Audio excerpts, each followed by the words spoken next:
오늘은 예루살렘과 예수 그리스도라는 주제로 하나님 말씀을 배우도록 하겠습니다. 어느덧 연대기 성경 공부 구약 5번째 주제 12번째 시간을 맞이했고요. 다음 시간으로 5번째 책을 마치도록 하겠습니다. 오늘 성경 본문은 역대하 36장 15절에서 21절까지가 되겠고요. 역대하는 이스라엘 역사 기록 중에서 가장 마지막에 기록된 책이 되겠습니다. 아마 구약 성경 중에서도 가장 늦게 기록된 책 중에 하나가 될 것입니다. 자, 세션 포인트는요, 세 가지를 보도록 하겠는데요. 오늘 짧게 예루살렘 흥망사, 예루살렘의 역사를 살펴보고요.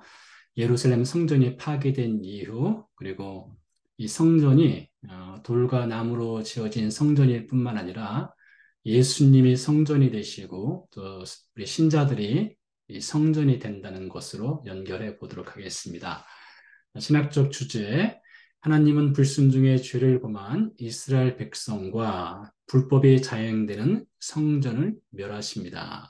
하지만 하나님의 심판은 영구한 심판이 아닌 일시적인 심판입니다. 우리가 그동안 계속해서 반복해서 들었던 말씀이죠. 하나님의 심판은 영구한 심판이 아니라 심판 뒤에는 회복이 있다라는 것을 배웠는데요. 하나님의 회복하시는 은혜로 인해 백성들은 포로 생활에서 돌아옵니다. 그리고 성전은 재건됩니다. 그리스도와 연결점, 예수님은 진정한 성전과 희생제물이 되십니다. 예수님을 믿는 신자들도 성전으로 지어져 갑니다. 이렇게 연결을 해보도록 하겠습니다. 먼저 오늘 본문을 읽어보도록 하겠습니다. 이 말씀은 하나님께서 이스라엘 나라를 바벨론의 손에 넘기시고 이스라엘 나라가 멸망하게 된 사건의 마지막 장면이 되겠는데요. 내용은 이렇습니다. 그 조상들의 하나님 여호와께서 그의 백성과 그 거하시는 곳을 아끼사 부지런히 그의 사신들을 그 백성에게 보내어 이르셨으나 그의 백성이 하나님의 사신들을 비웃고 그의 말씀을 멸시하며 그의 선지자를 욕하여 여호와의 진노를 그의 백성에게 미치게 하여 회복할 수 없게 하였으므로 하나님이 갈대아 왕의 손에, 여기서 갈대아 왕은 바벨론 왕이 되겠습니다. 손에 그들을 다 넘기심에 그가 와서 그들의 성전에서 칼로 청년들을 죽이며 청년 남녀와 노인과 병약한 사람을 긍휼히 여기지 아니하였으며 하나님의 전에 대소 그릇들과 여호와의 전에 보물과 왕과 방백들의 보물을 다 바벨론으로 가져가고 또 하나님의 전을 불사르며 성전이 이제 파괴된 것이죠.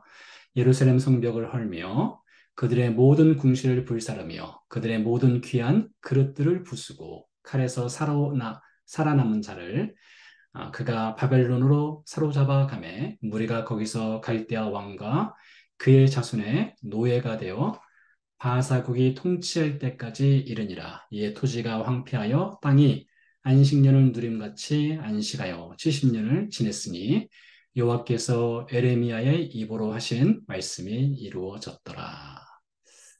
이스라엘 역사의 마지막 멸망 장면을 보고 계시는데요.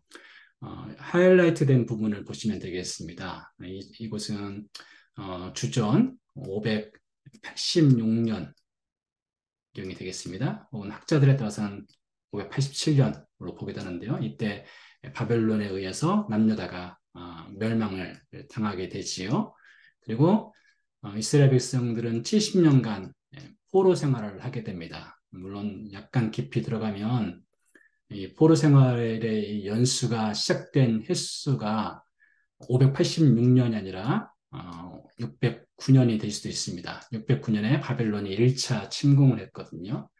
그때를 기준으로 해서 70년이 지나서 539년에 바사, 이 페르시아라고 하는데요. 페르시아가 바벨론을 점령합니다. 그리고 바사 왕의, 페르시아의 첫 번째 왕인 고레스가 이스라엘 백성으로 하여금 너네 고향으로 돌아가라 라는 고레스 칙령을 내립니다. 그래서 609년에서 539년을 빼면 70년이 딱 되거든요. 그래서 이 첫 번째 바벨론 포로 생활을 포로기로 들어간 609년에서 539년까지 70년간 땅이 안식년을 누리고 예레미야의 입에로 말씀하신 하나님의 이 남유다 멸망이 성취가 되고 또 70년 포로 생활도 성취가 되게 됩니다. 70년 포로 생활을 마치고 이스라엘 백성이 다시 그들의 고향인 이스라엘로 돌아오게 되지요. 자, 그래서 이렇게 하나님께서 많은 선자들을 보내고 또 회개하고 돌이키라 했으나 돌이키지 않은 결과 남유다가 멸망을 당하게 되지요. 자, 그중에서 오늘 우리가 예루살렘을 살펴보려고 하는데요. 먼저 사진 설명을 좀 하도록 하겠습니다. 우리 교회가 지금 성지순례를 계획하기 위해서 준비하고 있는데요. 나중에 성지순례를 실제 가서 보시게 되면 우리가 지금 보시게 될 이 예루살렘 전경을 보실 수가 있게 됩니다. 일전에 여러 번에 걸쳐서 예루살렘 지리 설명을 했으나 반복해서 또 하도록 하겠습니다. 먼저 볼 것은 하나님의 성전에 관한 내용을 우리가 오늘 살펴보니까 하나님의 성전, 솔로몬의 성전이 있었던 곳을 볼 필요성이 있겠습니다. 바로 이 장소가 솔로몬의 성전이 있었던 현장이고요. 지금은 황금돔이라고 하죠.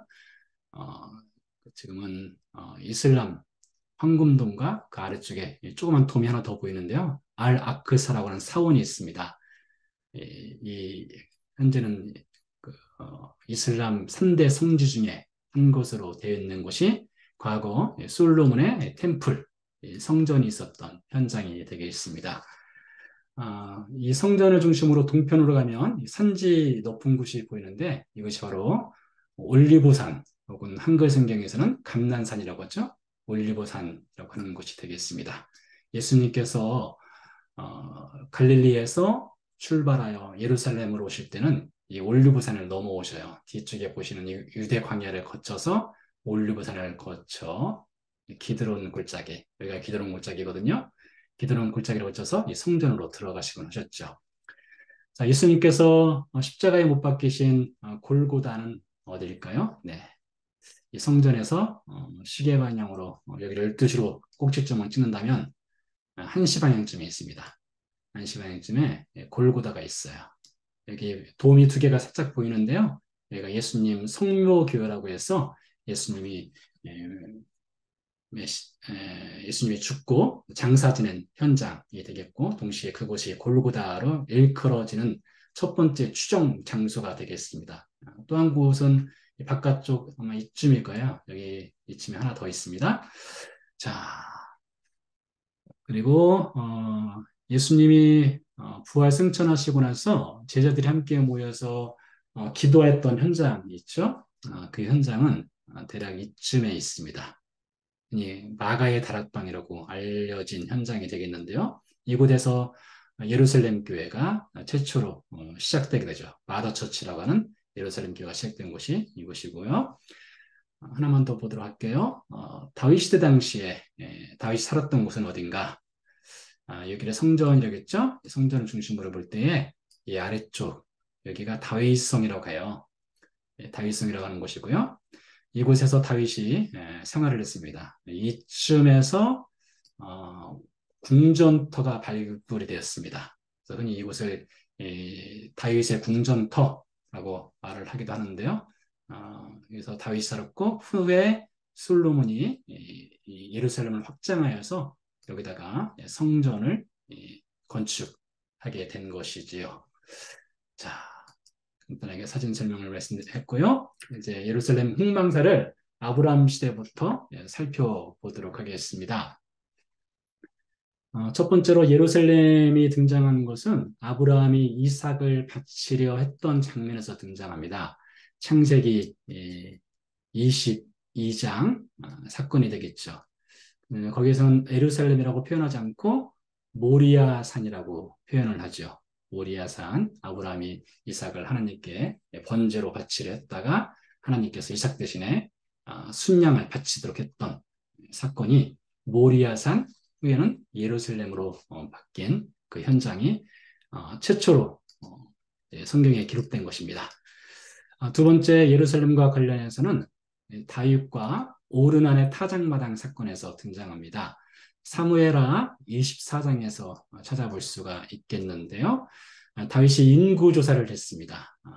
그 인구조사의 목적은 다윗의 어떤 자신의 어떤 정치적, 군사적 권력의 그 위대함을 자랑하기 위한 어떤 교만을 드러낸 것이죠.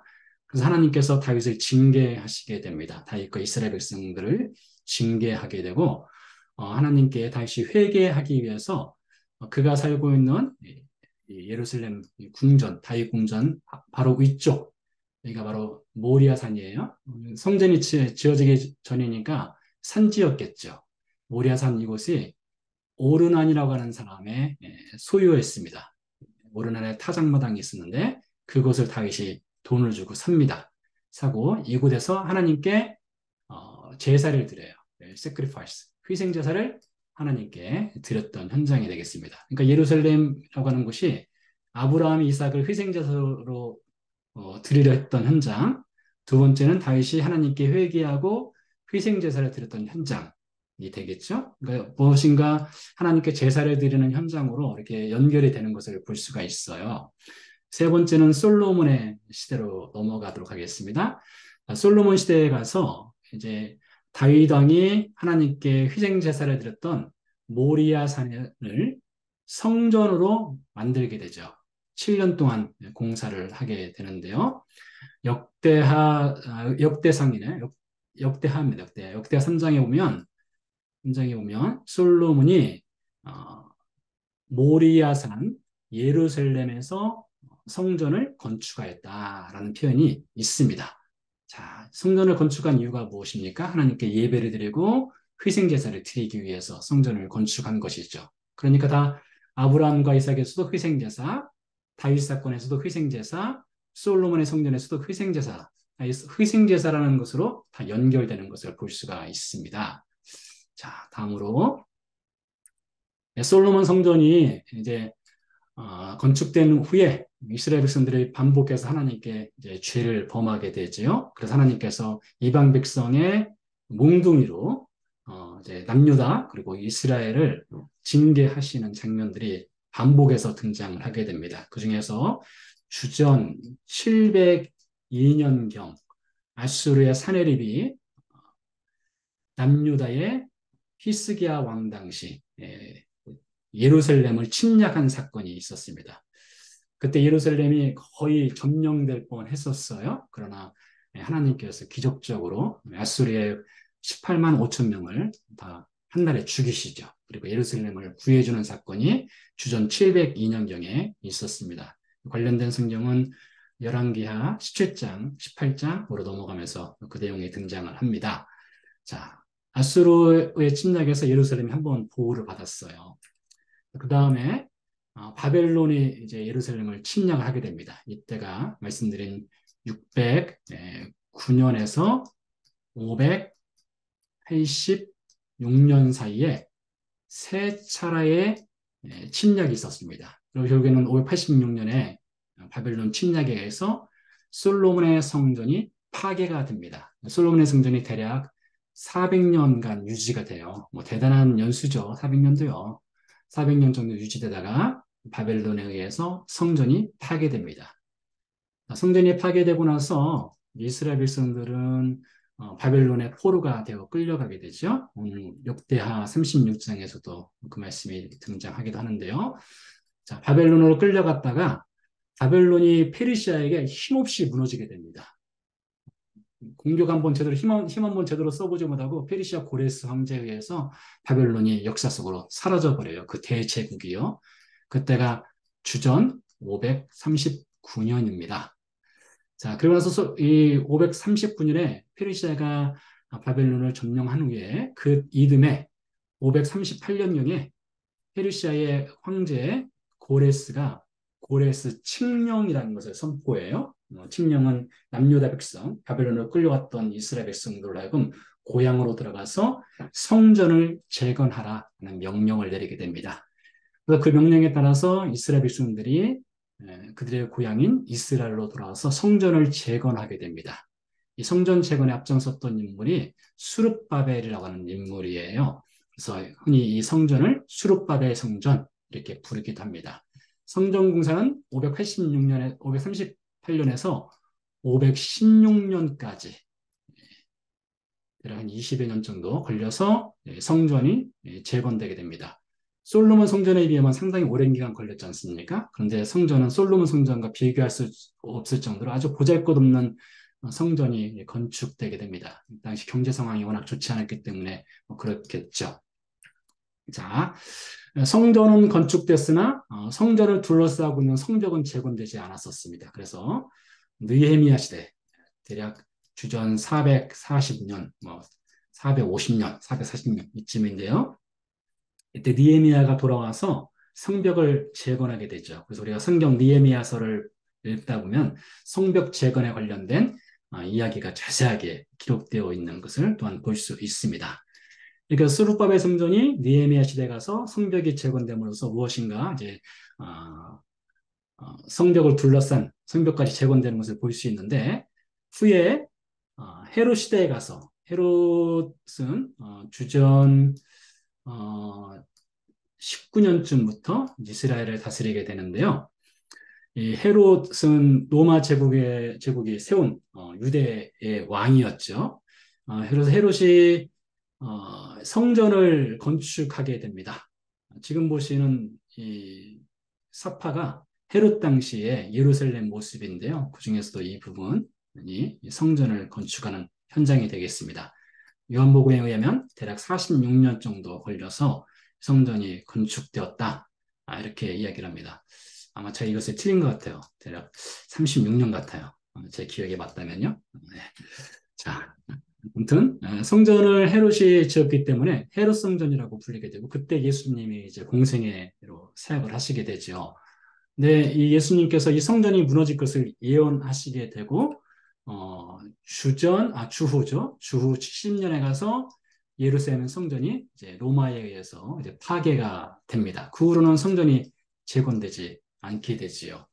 자, 그래서 아브라함 시대부터 해서 다윗 솔로몬 시대로 걸쳐가지고 예수님 로마 시대까지 쭉 이어서 예루살렘 흑망사를 보게 되면 성전의 가장 중요한 기능은 하나님께 제사를 드리고 예배를 드리는 기능이 가장 중요한 것이죠. 근데 이렇게 하나님을 예배하는 현장이 침략을 당하고 파괴당하고 또 파괴당하고 이런 일들이 이제 벌어지게 된 것입니다. 자, 그러면 성전이 왜 이렇게 파괴를 당하게 될까요? 성전이 파괴되는 이유를 좀 보도록 하겠습니다. 하나님께서 솔로몬이 성전을 건축하고 하나님께 봉헌한 후에 하나님께서 솔로몬에게 주신 말씀이 열왕기상 9장에 기록되어 있는데요. 이 말씀입니다. 만일 너희나 너희 자손이 아주 돌아서서 나를 따르지 아니하며 내가 너희 앞에 둔 나의 계명과 법들을 지키지 아니하고 가서 다른 신을 섬겨 그것을 경배하면 내가 이스라엘을 내가 그들에게 준 땅에서 끊어버릴 것이요 내 이름을 위하여 내가 거룩하게 구별한 이 성전이라도 내 앞에서 던져버리리니 이스라엘은 모든 민족 가운데서 속담거리와 이야기거리가 될 것이며 하나님께서 솔로몬에게 워닝을 주셨어요. 준엄한 경고를 하시게 되는데요. 경고하신 내용은 나의 계명과 법들을 지키지 않고 다른 신을 숨겨 경배하면 우상 숭배하면이죠. 하나님의 말씀을 지키지 않고 순종하지 않고 다른 신을 섬기게 되면 땅에서 끊어지게 되고 또 성전도 던져버린다. 즉 파괴시키겠다. 이렇게 솔로몬에게 경고를 하신 것이죠. 그 경고가 실제로 바벨론 침략에 의해서 성취가 되게 된 겁니다. 그러니까 하나님께서 이 400년이라는 시간을 참아주신 거예요. 400년 시간을 참았다가 바벨론 시대에 가서 결국에는 성전을 멸할 수밖에 없고 이스라엘 백성들을 땅에서 쫓아낼 수밖에 없는 그런 사건을 행하실 수밖에 없었던 것이죠. 그러니까 성전이 파괴된 이유는 하나님의 계명을 지키지 않았기 때문, 다른 신을 숨겼기 때문 이렇게 볼 수가 있겠죠. 이렇게 하나님께서 솔로몬에게만 경고하신 것이 아니라 역대하 36장에서 우리가 본 것처럼 지속적으로 하나님의 선지자를 파송합니다. 파송해서 이스라엘 백성들에게 경고의 메시지를 줘요. 열왕기하 17장 내용도 그와 같은 건데요. 여호와께서 각 선지자와 각 선견자를 통하여 이스라엘과 유다에게 지정하여 이르시기를 너희는 돌이켜 너희 악한 길에서 떠나 나의 명령과 율례를 지키되 뭐 솔로몬에게 준 말씀과 똑같죠.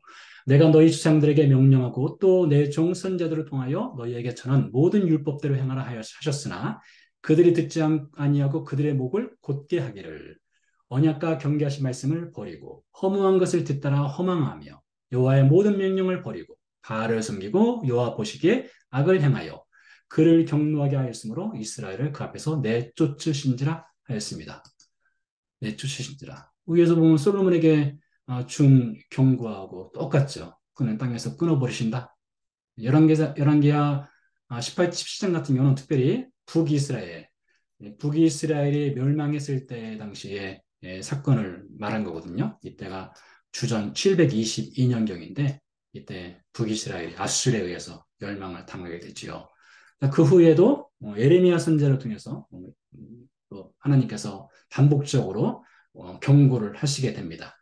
여호와께서 내게 이르시되 재앙이 북방에서 일어나 북쪽에서 온대요. 재앙이요.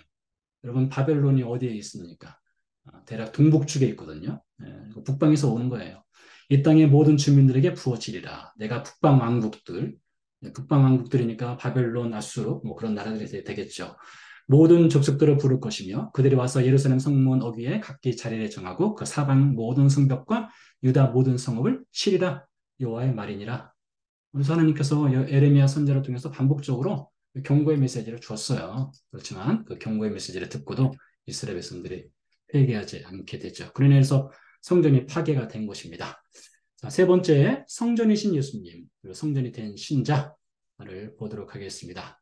이렇게 성전의 역사에 보면 이스라엘 백성들의 불순종으로 인해서 성전이 파괴되는 것도 있지만은 이 성전이 갖고 있는 영적인 의미를 또한 우리가 볼 필요성이 있어요. 예수님께서 예루살렘에 올라오셔서 성전을 정결케 하는 성전 정화를 행하셨습니다. 성경에 따라서 이게 몇 번 했는지 정확하게 이제 잘 구분이 되지 않는데요. 뭐 두 번 혹은 세 번이 될 수도 있습니다. 두 번 혹은 세 번 정도 예수님이 성전을 정결케 하는 그런 일들을 하셔요. 그 중에서 요한복음 2장 말씀을 가져봤는데요. 유대인의 유월절이 가까운지라 예수께서 예루살렘으로 올라가셨더니 성전 안에서 소와 양과 비둘기 파는 사람들과 돈 바꾸는 사람들이 앉아 있는 것을 보시고 내 아버지의 집으로 장사하는 집을 만들지 말라. 이에 유대인들이 대답하여 예수께 말하기를 내가 이런 일을 행하니 무슨 표적을 우리에게 보이겠느냐? 이게 무슨 말인가 하면요. 왜 갑자기 표적을 보이려 하느냐? 네가 선지자냐 이거예요. 선지자냐. 과거의 선자들이 성전을 향해서 하나님의 준엄한 심판의 메시지를 전했지 않습니까? 그러니까 네가 선지자냐? 선지자면 선지자의 증거를 보여라. 이렇게 대꾸를 한 겁니다. 그때 예수께서 대답하여 이르시되 너희가 이 성전을 헐라. 내가 며칠 동안에요? 사흘 동안에 일으키리라. 그 다음에 말씀이 중요합니다. 그러나 예수는 성전된 자기의 육체를 가리켜 말씀하신 것이라. 유대인들이 말하죠. 46년 동안 치워졌는데 무슨 제주로 3일 만에 이 성전을 다시 재건하겠다는 것이냐? 이렇게 말했는데요. 예수님께서는 성전된 자기 육체. 그러니까 예수님은 성전이시라는 것을 요한복음 2장 21절이 우리에게 질문을 해주고 있어요. 예수님의 성전이시다. 이것이죠. 그래서 이 과거에 이 예루살렘과 관련된 여러 사건들이 예수님의 그림자 역할을 합니다. 예수님의 그림자 역할을 해요. 혹은 예수님의 십자가 사건의 그림자 역할을 해요. 예를 들어서 아브라함과 이삭 사건에서 이삭 대신에 순양이 죽지 않습니까? 이 순양은 누굴 상징하는 것일까요? 누구의 섀도우예요? 예수님이죠. 예수님의 섀도우예요. 예수님의 그림자입니다. 다윗이 타작마당에서 하나님께 제사를 드렸습니다. 희생제사를 드리고선 짐승을 바쳐야 했죠. 이건 역시 예루살렘에서 희생제사를 드린 것도 장차 예수님이 희생양으로 오실 것을 미리 보여주는 예표 혹은 그림자가 되는 거예요. 솔로몬의 성전의 기능이 무엇입니까? 희생제사죠. 동물을 하나님께 바치는 거예요. 이건 역시 예수님의 그림자입니다. 헤롯 성전도 마찬가지입니다. 희생제사를 드렸습니다. 이 희생제사는 모든 것은 다 장차 예수님의 희생양 되심을 상징적으로 보여주는 그림자 역할을 하는 거예요. 그래서 사실 이 아브라함의 역사, 다윗, 솔로몬 모든 성전의 역사는 예수님의 섀도우라고 할 수가 있다는 것이죠. 자, 그래서 신약 성경으로 가면은 예수님이 성전 되시는 것도 말하고 있고 예수님이 희생양 되신다는 것을 신약의 기록자들이 우리에게 가르쳐 주고 있지요. 먼저 예수님 스스로가 예수는 성전된 자기 육체라고 말씀하셨어요. 그러니까 예수 그리스도는 성전이라는 것을 알 수가 있죠. 뿐만 아니라 침례 요한도 이런 말을 합니다. 보라, 세상 죄를 주고는 하나님의 어린 양이다. 이렇게 말하고 있어요. 바울도 말합니다. 우리의 유월절 양 곧 그리스도께서 희생되셨다. 예수님 희생양이라는 것이죠. 이제 자기를 단번에 제물로 드려 죄를 없이 하시려고 세상 끝에 나타나셨느니라. 히브리서 기자도 말하기를 예수님이 자기를 단번에 제물로 드리셨다. 희생양으로 오셨다고 말하고 있어요. 그러니까 이 성전이라고 하는 것이 단순히 돌과 나무로 지어진 것만 아니라 희생자를 하나님께 드리는 것뿐만 아니라 이 성전이 곧 예수님이시고 그 성전에서 예수님 스스로가 희생양이 되셨다는 것을 신약 성경이 일관되게 우리에게 가르쳐 주고 있다는 것이죠. 자, 예수님이 성전이신 뿐만 아니라 예수 그리스도를 믿는 모든 신자가 또한 성전이 되어가는 겁니다. 예수님을 믿는 모든 신자가 성전이 되어가고 있어요. 자, 이것을 성경에서 찾아보면 그러므로 형제들아 우리가 예수의 뭐를 힘입을까요? 우리 지난주 주일 설교 때 인용한 본문인데요. 예수의 피죠, 피. 예수의 피를 힘입어 성수에 들어갈 담력을 얻었나니 그 길은 우리를 위하여 휘장 가운데로 열어놓으신 새로운 살 길이요 휘장은 곧 그의 육체니라. 휘장이 예수님의 육체라는 것도 지난주에 설명을 했기 때문에 잘 아실 겁니다. 자, 그래서 우리가 먼저 성전이신 예수님이 계신 성전이신 예수님을 따라서 예수님의 피를 의지해서 하나님의 성전으로 들어갈 자격을 받았다고 히브리서 기자가 이야기하고 있고요. 다음으로 에베소 2장에 보니까 그의 안에서, 즉 예수님 안에서 건물마다 서로 연결하여 주 안에서 성전이 되어가고 너희도 성령 안에서 하나님의 거하실 처소가 되기 위하여 그리스도 예수 안에서 함께 지어져 가느니라. 바울이 말하고 있습니다. 신자, 우리 빌리버, 이 신자가 누구라고요? 바로 하나님의 성전이다. 이렇게 이야기를 하고 있어요. 네. 여러분, 이 말씀은 사실 여러 번 반복해서 우리가 듣는 말씀이기 때문에 충분히 이해하실 수 있으리라 생각을 합니다. 에베소 4장 말씀에 보면 우리가 다 하나님의 아들을 믿는 것과 아는 일에 하나가 되어 온전한 사람을 이루어 그리스도의 장성한 분량이 충만한 데까지 이르리니 오직 사랑 안에서 참된 것을 하여 범사에 그에게까지 자랄지라. 그는 머리니 곧 그리스도라. 여러분, 성전의 머리 되시는 분이 그리스도입니다. 성전의 머리 되신 분은 그리스도. 그리고 우리는 예수님의 몸이죠. 그러니까 예수님도 성전이시고 우리 신자도 예수님께 붙어있는 성전이 되는 거예요. 예수님과 우리는 하나의 성전이 되는 것입니다. 자, 그러면 성전인 신자는 어떻게 살아가야 되느냐? 신약 성경에 많은 것들이 성전인 신자들이 살아가야 돼, 어떻게 살아가야 될지를 가르쳐 주고 있지요. 에베소 4장 25절에서 29절 사이를 보면 거짓을 버리랍니다. 참된 것을 말하라 합니다. 왜요? 우리가 서로 지체가 되기 때문에 서로 거짓말하지 말라는 거예요. 참된 것을 말하라. 분을 내어도 죄를 짓지 마라. 해가 짓도록 분을 품지 마라. 마귀에게 틈을 주지 마라. 더러운 말은 입 밖에도 내지 말라. 오직 덕을 세우는 데 소용되는 대로 선한 말을 하여 듣는 자에게 은혜를 끼치게 하라 했습니다. 우리가 성전이기 때문에 이렇게 살아야 한다는 거예요. 예수님이 성전을 정결케 해 주셨습니다. 그런 여러분, 우리가 또 예수님을 따라서 성전이 되었습니다. 함께 지어져가는 성전입니다. 우리 안에 성전을 정결케 해야 될 것은 무엇이 있을까요? 예수님이 소와 양과 비둘기를 내쫓으시고 돈 바꾸는 자의 상을 뒤엎으신 것처럼 우리 안에 뒤엎어야 될 것들, 우리 안에 정결케 해야 될 것이 무엇인가? 성전인 내 자신이 어떻게 거룩해져야 될 것이 무엇인가를 우리가 묵중하게 고민을 해 봐야 되겠습니다.